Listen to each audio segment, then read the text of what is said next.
On a beau donner à manger au loup, il regarde toujours du côté de la forêt. Ivan Tourguenieff.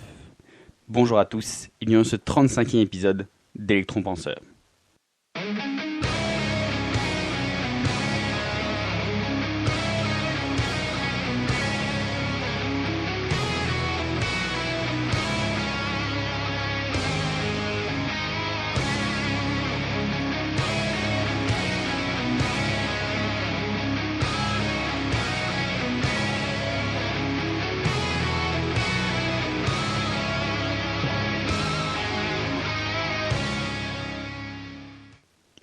Donc bonjour à tous, chers auditeurs. Si vous nous rejoignez ici, sachez qu'en fait cet épisode il fait partie d'une petite série qui s'intéresse aux 4 différents chronotypes. Donc pour résumer vite les chronotypes, ce que c'est en gros c'est les différentes habitudes naturelles de sommeil des différents individus. Donc du coup, après avoir vu les dauphins, donc les petits dormeurs, puis les lions, donc les lève-tôt, puis dans le dernier épisode les ours, donc ceux qui vivent surtout avec le soleil, du coup nous allons parler dans ce dernier épisode de cette petite série du dernier chronotype, les loups. Alors comme toujours, d'abord l'animal. Pour le coup, je sais même pas si j'aurai besoin de développer parce qu'il suffit juste d'ouvrir un livre pour enfants, n'importe lequel, pour avoir la réponse. Le loup, en fait, c'est un animal social, faisant partie d'une meute et qui chasse et vit surtout la nuit. À la rigueur, même bien souvent qu'il soit très souvent agressif au sein de sa meute, il sait qu'il a rien sans elle et il en a conscience. Donc du coup, il dort une bonne partie de la journée dans sa tanière avant de sortir à la tombée de la nuit pour aller chasser dès que le soleil décline. Donc le chronotype maintenant. Donc sans grande surprise finalement, les loups ce sont les couches-tard. On voulait bien venir. Donc ce sont souvent des fêtards, c'est les derniers à partir d'une soirée ou autre, au grand désespoir du lion si c'est lui qui organise la soirée, du fait en fait que finalement il déborde d'énergie le soir. C'est pour ça qu'il reste jusque tard le soir. En effet, on va dire que même s'ils ont des besoins de sommeil qui se situent dans la normale, c'est-à-dire aux alentours de 8 heures par là, et ben ce sont eux qui sont le plus décalés avec le mode de fonctionnement sociétal actuel. En effet, on va dire si les lions c'est leur exact opposé en termes d'horaire, c'est-à-dire qu'ils se lèvent très tôt, bah du coup les loups ils avaient moins à s'adapter que les lions au rythme du monde du travail. Parce que d'ailleurs les lions ils avaient l'avantage d'être réveillés tôt le matin, d'avoir du temps pour eux, voilà, de pouvoir s'occuper. Alors que les loups, eux, bah finalement ils sont éveillés tard le soir et ils peuvent pas faire grand chose finalement, on va dire tout est fermé, c'est un peu la même chose mais dans l'autre sens. Donc pour eux, en fait, il est très rare qu'ils réussissent à s'endormir avant minuit, même s'ils essayent. Et pour eux, que le réveil qui soit à 7, 8 ou 9 heures du matin, c'est un véritable calvaire, c'en est presque un sentiment presque traumatisant. Pardon. Et du coup, pour avoir été un loup aguerri pendant mes premières années d'études universitaires, je ressentais une réelle crise d'angoisse à la seule écoute du réveil. Je pourrais avoir des espèces de mini-crises d'angoisse. Alors que finalement, c'était pas une question de se dire ah bah oui, j'aurais dû moins dormir parce que même si j'allais me coucher à 23 heures, et bah non, j'arrivais pas, je me retrouvais dans mon lit et avant 1 heure ou 2 heures du matin, j'arrivais pas à m'endormir. Donc du coup, on va dire que, hélas, les loups, ce sont les grands perdants des chronotypes au regard de la société.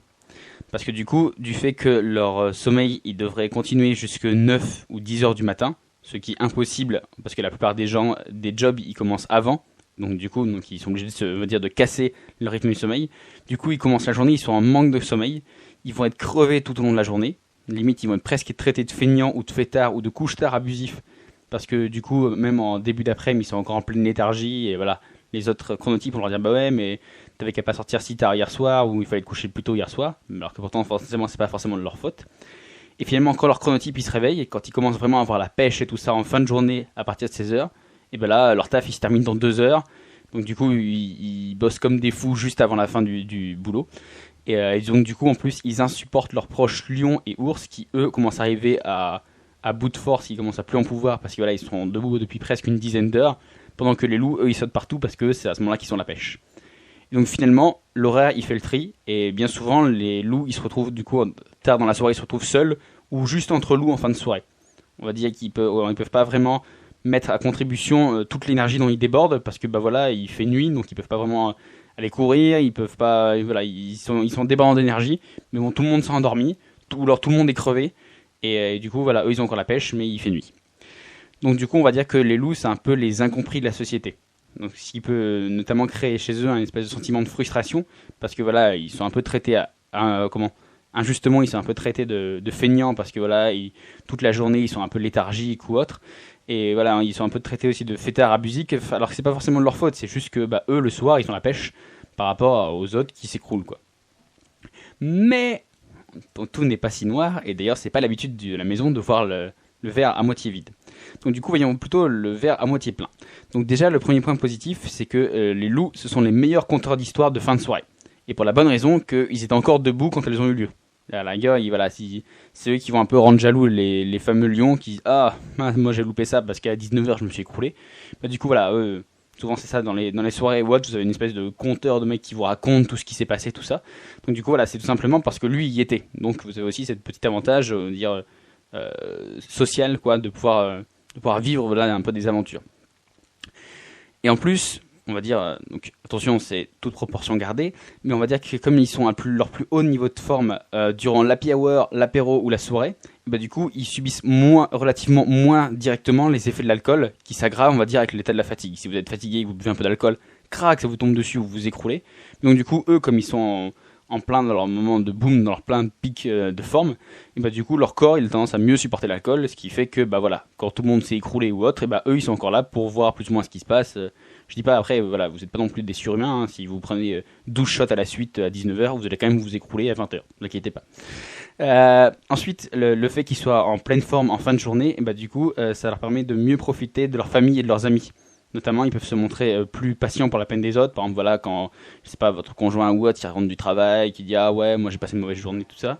Et bah du coup, vous êtes plus patient pour pouvoir l'aider, pour aussi aider vos enfants à faire leurs devoirs ou autre. À un moment où voilà, d'autres, pour reprendre vraiment l'exemple opposé, où les lions, eux, ils en pourraient plus parce que voilà, ils s'endorment, ils deviennent irritables et tout ça, parce que voilà, ils sont crevés et tout ça, alors que vous avez encore la pêche. Donc du coup, au niveau familial, au niveau des proches, du coup, vous avez cet avantage. De plus aussi, vous avez aussi l'avantage, comme on l'a dit, comme vous êtes en pleine forme, de pouvoir faire du sport en soirée. Donc du coup, ça c'est un double avantage, c'est que si vous, par exemple, vous voulez faire du sport en soirée, en été, il fait moins chaud. Si vous voulez voilà, faire du sport ou aller courir ou autre, il fait plus 40 degrés, souvent la température elle descend un peu. Et du coup, l'autre avantage aussi, c'est que les salles de sport en fin de journée, elles sont moins surchargées que juste à 17h, quand la majorité des personnes y vont. Voilà. Et enfin, finalement, ils se montrent souvent beaucoup plus créatifs. Bon, impulsifs aussi, parfois, certes, mais surtout beaucoup plus créatifs. En effet, en fait, on va dire, cette espèce de pic de créativité, il se situe généralement, vous pouvez le voir relativement, c'est en fait au moment où vous avez de la pêche et genre vous commencez un peu à partir dans les vapes. C'est pour ça que d'ailleurs qu'on a souvent des idées de génie qui nous viennent quand on est couché dans notre lit ou autre, parce que en fait, finalement, la créativité, elle vient au moment où voilà, la vigilance, elle baisse. Et donc, du coup, l'effet il est encore plus amplifié parce que eux ils passent d'un niveau de pleine forme à un niveau de fatigue parce que voilà ils s'endorment pas à 9h du matin non plus, donc du coup voilà, si à minuit ils sont encore en pleine forme, et bah du coup c'est à dire qu'en 2 ou 3 heures de temps leur système il va descendre, et donc du coup le fait qu'ils s'écroulent si rapidement, et bah du coup c'est ce qui va permettre l'émergence de souvent d'idées un peu plus propices, de nouvelles idées. Et d'ailleurs, comme dirait Barney Stinson dans How I Met Your Mother, les meilleures choses elles se produisent après 2h du matin. Parce que si les lions, ils peuvent se targuer de conquérir le monde pendant que les autres y dorment encore, et bah vous les loups, vous pouvez vous targuer de changer le monde pendant que les lions dorment déjà. Voilà. Comme à la fin de chaque petit épisode, le petit call to action, le petit passage à l'action, d'action concrète de tout ce que je viens de dire jusqu'à présent. Donc du coup, comme pour les 3 autres chronotypes, ça y est, votre tour est arrivé. Donc le petit call to action, ce sera pas vraiment un truc applicable, ce sera plutôt une espèce de petit conseil de vie. Donc comme on l'a déjà dit, en fait, le réveil c'est votre pire ennemi.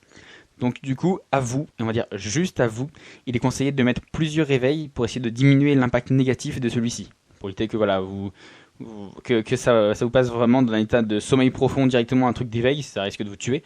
Donc pas vous tuer, mais voilà, métaphoriquement.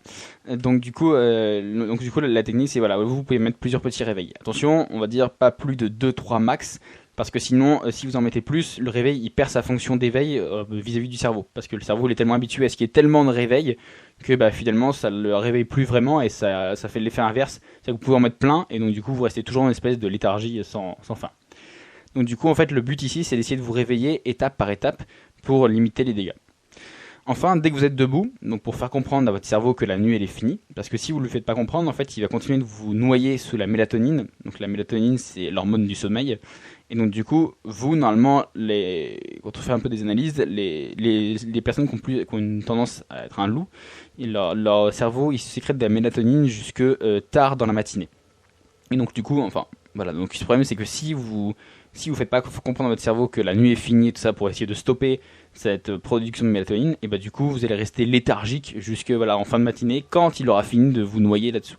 Et donc du coup, pour cela, il faut faire tout ce que la mélatonine elle déteste, c'est-à-dire faire du sport, prendre une douche et la lumière du jour.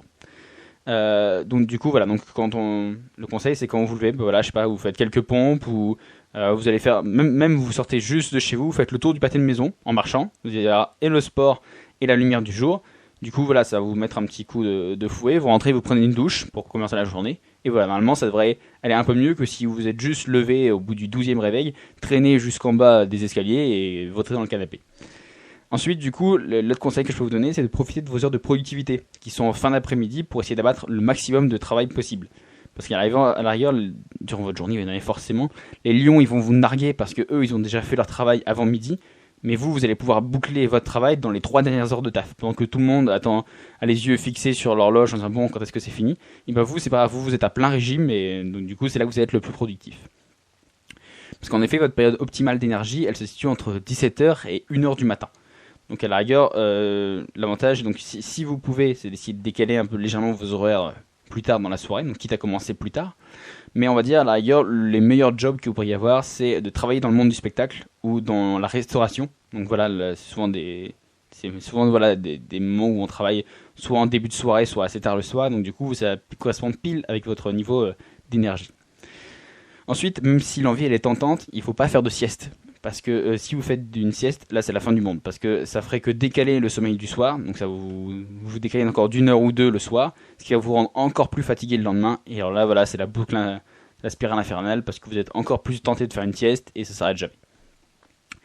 De plus, le soir, il faut essayer d'éviter les écrans au moins 1 heure avant d'aller dormir. Alors oui, je sais, ça fait très recommandation du ministère de la Santé, tout ça. Mais en fait, c'est parce que les écrans et la lumière bleue, elles excitent votre cerveau. Et que contrairement aux autres, votre cerveau, il attend que ça, d'être excité, d'avoir des choses voilà, pour le faire fonctionner, parce que il veut pas dormir, lui, c'est un moment où il est en pleine forme. Donc du coup, si vous voulez éviter de vous coucher à 4h du matin et d'entendre votre réveil qui sonne 3 heures plus tard, et ben laissez votre cerveau s'endormir, plus ou moins forcez-le à s'endormir. Et pour ça, d'ailleurs, par exemple, la lecture, c'est une super idée. Donc sur papier, si possible, et de la fiction. Parce que si vous lisez un peu des bouquins de développement personnel ou autre, ça revient au même, parce que de toute façon, votre cerveau, vous allez faire travailler votre cerveau qui dit « Ah oui, ça, il va commencer à faire des connexions. » Et donc du coup, il ne va pas s'endormir parce qu'il va être encore en plein travail. Donc du coup, le but, c'est d'essayer de lire quelque chose, un truc qui n'est pas une fiction, et sur papier, si possible, pour essayer d'éviter la lumière bleue, ou mettez un filtre sur votre liseuse. Et donc du coup... Donc voilà, comme ça va permettre de calmer votre cerveau et d'essayer de l'aider à l'endormir tout doucement.